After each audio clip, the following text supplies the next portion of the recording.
Hello and welcome to my channel, Lazy DIY. I have 3 farmhouse trash to treasure projects for you today. But first I would like to introduce you to my friend Janny over at Deco Easy. She is hosting the Secondhand Farmhouse DIY challenge that I made my video for today. She is an absolute whiz at putting together vignettes, and I am learning so much from her channel. I will include a link below in the description box so that you can go visit her along with her co-host, Yvonne from GingerChickRehab.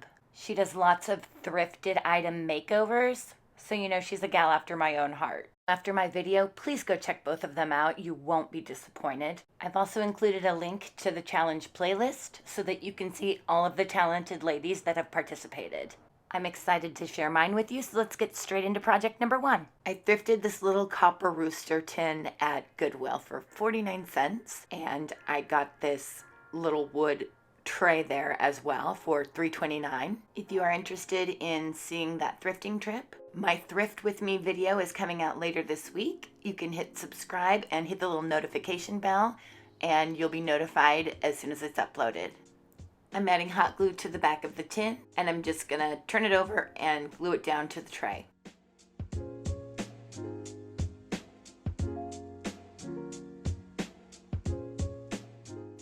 Next, I'm using lamb's ear that I cut off of this garland that I got at Hobby Lobby. I used 2 different sizes of leaves, and I alternated them when I glued them down.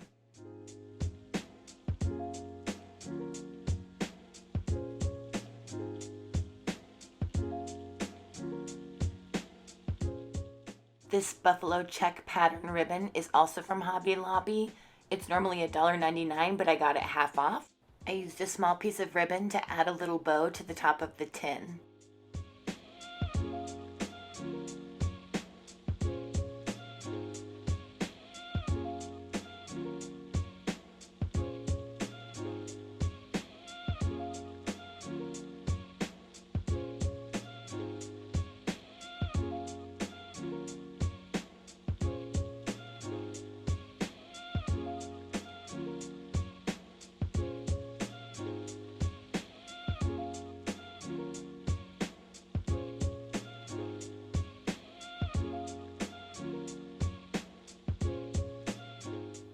I had some cotton string handy, so that's what I used to add a little hook to the back so that I could hang it.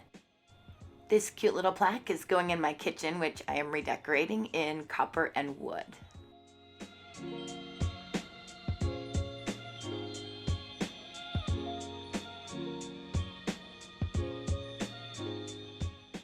For project number 2, I'm upcycling these 2 tin cans. I'm just going to glue them together.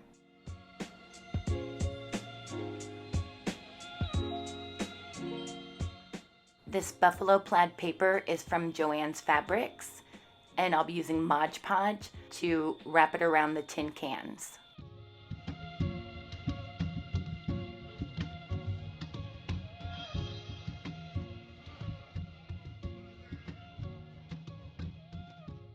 I'm cutting off the excess paper and putting one more coat of Mod Podge over the entire project.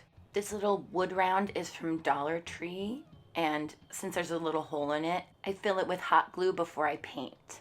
I'm using Waverly chalk paint in ink to cover the entire piece of wood. Once it was dry, I hot glued the cans to the base.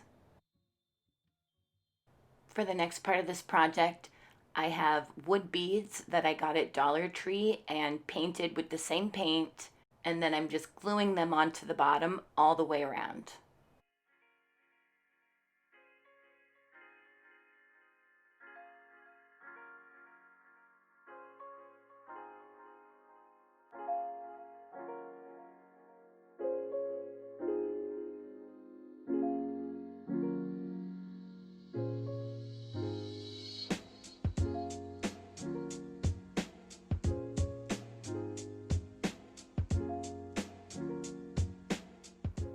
I found this cute little tea light at Dollar Tree, and I felt like it had so much personality. I painted it black, and then I glued it to the top of the cans. To give it a more finished look, I glued beads around the bottom of the votive holder. It also helps give the project some added stability. I'm using plain black ribbon here that I got either at the dollar store or Walmart. I'm not entirely positive. I've had it for a long time. I wrapped it around the cans to see how much length I was gonna need. I found the center very easily by feeling for where the cans met.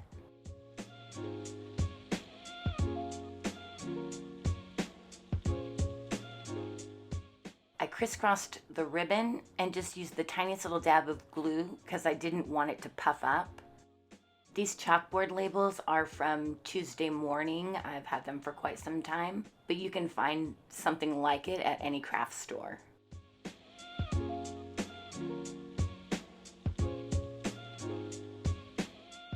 I cut off the excess ribbon at an angle because I just think it makes it look more polished.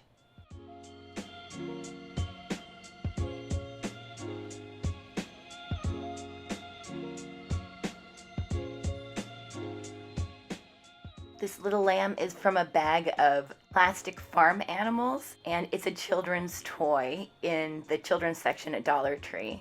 One of the rules of the challenge is that the project has to have a farm animal, and I thought this was so cute. I finished it off with some lamb's ear from that same garland I showed you in the first project.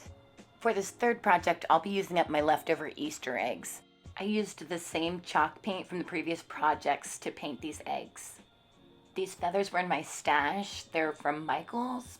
I glued them to the plastic eggs using regular Elmer's glue.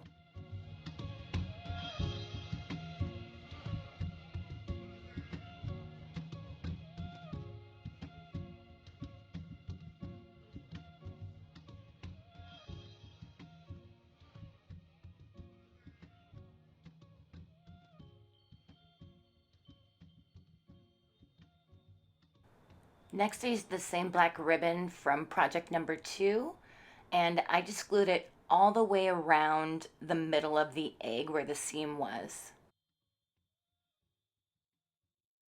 I went through my old jewelry and took apart a necklace that I just don't wear anymore. I used the ribbon on a few of my eggs because for some reason the metal sticks better to the ribbon. This metal urn was another thrifted item that I got on half off day actually. It will be the base for my topiary, which I'm making out of cardstock that I got from Dollar Tree, and I cut it in half to get the right size. I'm rolling it so that it comes to a point at one end. Then I put it in the urn and I let it unravel a little bit to fill in to the right size, and then I put a piece of tape on it to hold it. I cut the excess off the bottom so that the cone would stand up on its own in the urn. Once it was level, I removed the cone and glued the eggs on using hot glue.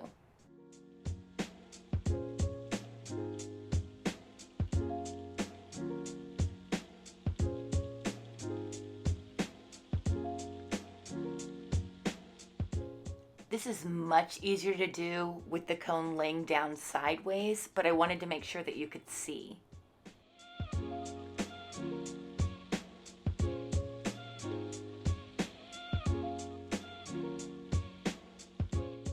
I used brown Spanish moss to fill in between my eggs, which I got at Walmart, but they also have it at Dollar Tree now.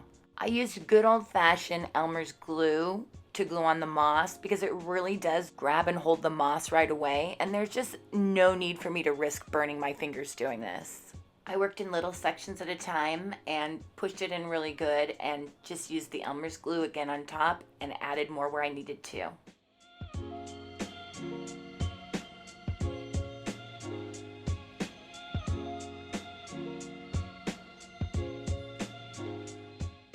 Once I was finished filling in between all the eggs with moss, I inserted the entire cone back into the urn.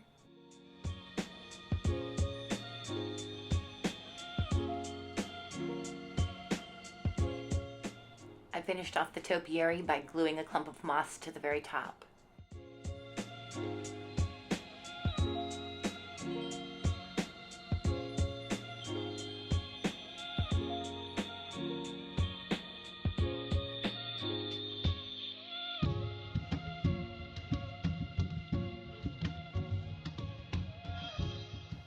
If you enjoyed these projects, you can hit the subscribe button and the little notification bell so that you don't miss out on my upcoming uploads.